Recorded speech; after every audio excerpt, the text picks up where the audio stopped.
বিশ্ব রাজনীতিতে আবারও উত্তাল সময়। এক সময় যে ন্যাটো জোটকে পশ্চিমা বিশ্বের সবচেয়ে শক্তিশালী ও ঐক্যবদ্ধ সামরিক জোট হিসেবে ধরা হতো, সেই ন্যাটো নিয়েই এখন প্রশ্ন।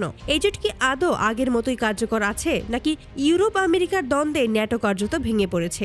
এই প্রশ্নগুলোর কেন্দ্রে রয়েছে যুক্তরাষ্ট্রের সাবেক ও পুনর্নির্বাচিত প্রেসিডেন্ট ডোনাল্ড ট্রাম্প। 2024 সালের মার্কিন প্রেসিডেন্ট নির্বাচনে জয়ী হয়ে ক্ষমতায় বসার সময় ট্রাম্প আমেরিকার জনগণকে আশ্বাস দিয়েছিলেন যুক্তরাষ্ট্র আর অপ্রয়োজনীয় যুদ্ধে জড়াবে না, বিদেশে অর্থব্যয় কমিয়ে দেশের জনগণের উন্নয়নে মনোযোগ দেওয়া হবে, আমেরিকা ফার্স্ট নীতিই হবে তার প্রশাসনের মূল ভিত্তি। কিন্তু ক্ষমতায় বসার পর থেকে ট্রাম্পের কর্মকাণ্ড ঘিরে শুরু হয় ব্যাপক বিতর্ক। বিশ্লেষকদের একটি অংশ মনে করছেন, ট্রাম্প ধীরে ধীরে তার আগের অবস্থান থেকে সরে এসে আরও আক্রমণাত্মক ও আগ্রাসী পররাষ্ট্রনীতি গ্রহণ করেছেন। বিশেষ করে ইউরোপ এবং লাতিন আমেরিকার বিভিন্ন অঞ্চলে যুক্তরাষ্ট্রের ভূমিকা নিয়ে প্রশ্ন উঠতে শুরু করে। সবচেয়ে বেশি আলোচনার জন্ম দেয় ভেনেজুয়েলা ইস্যু। সমালোচকদের দাবি, ট্রাম্প প্রশাসনের সরাসরি হস্তক্ষেপে ভেনেজুয়েলার অভ্যন্তরীণ রাজনীতিতে অস্থিরতা আরও বেড়ে যায়। যদিও এই বিষয়ে যুক্তরাষ্ট্রের পক্ষ থেকে আনুষ্ঠানিক ব্যাখ্যা দেওয়া হয়, তবুও আন্তর্জাতিক মহলে বিষয়টি নিয়ে তীব্র সমালোচনা হয়। অনেকে এটিকে একটি স্বাধীন রাষ্ট্রের সার্বভৌমত্বে হস্তক্ষেপ হিসেবে দেখেন। এরপর আসে গ্রিনল্যান্ড প্রসঙ্গ। ডেনমার্কের স্বায়ত্তশাসিত অঞ্চল গ্রিনল্যান্ডকে ঘিরে ট্রাম্পের মন্তব্য ইউরোপীয় রাজনীতিতে নতুন করে উত্তেজনা তৈরি করে। বিভিন্ন বক্তব্যে ট্রাম্প ইঙ্গিত দেন, কৌশলগত ও খনিজ সম্পদের দিক থেকে গুরুত্বপূর্ণ এবং অঞ্চল যুক্তরাষ্ট্রের নিয়ন্ত্রণে আনা উচিত। যদিও এটি বাস্তবায়নের কোনো আনুষ্ঠানিক ঘোষণা ছিল না, তবুও ইউরোপীয় ইউনিয়ন বিষয়টিকে অত্যন্ত গুরুত্বের সঙ্গে নেয়। ইইউ নেতারা একাধিকবার প্রকাশ্যে এবং কূটনৈতিক চ্যানেলে ট্রাম্প প্রশাসনকে সতর্ক করেন। তাদের বক্তব্য ছিল, এ ধরনের মন্তব্য শুধু আন্তর্জাতিক আইন নয়, ন্যাটো জোটের পারস্পরিক আস্থাকেও দুর্বল করছে। এখানেই মূল সংকট।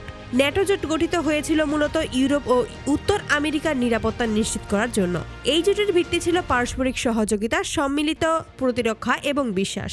কিন্তু সমালোচকদের মতে ট্রাম্প প্রশাসনের একতরফা সিদ্ধান্ত ও কড়া বক্তব্য সেই বিশ্বাসে বড় ধরনের ফাটল ধরিয়েছে।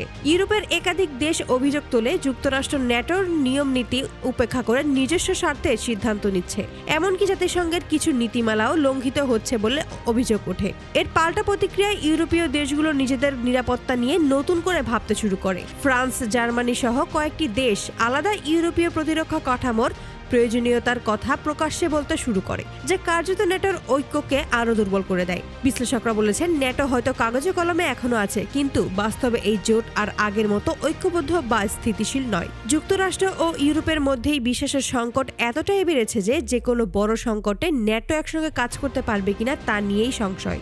রাজনৈতিক বিশ্লেষকদের একটি অংশ এটিকে ন্যাটোর নীরব পতন বলেও আখ্যা দিচ্ছেন। তাদের মতে এটি হঠাৎ ভেঙে যাওয়ার ঘটনা নয়, বরং দীর্ঘদিনের টানাপোড়েনের ফল। অন্যদিকে ট্রাম্প সমর্থকরা বলছেন, ট্রাম্প আসলে আমেরিকার স্বার্থকে অগ্রাধিকার দিচ্ছেন, আর এতদিন ইউরোপ যুক্তরাষ্ট্রের ওপর অতিরিক্ত নির্ভরশীল ছিল।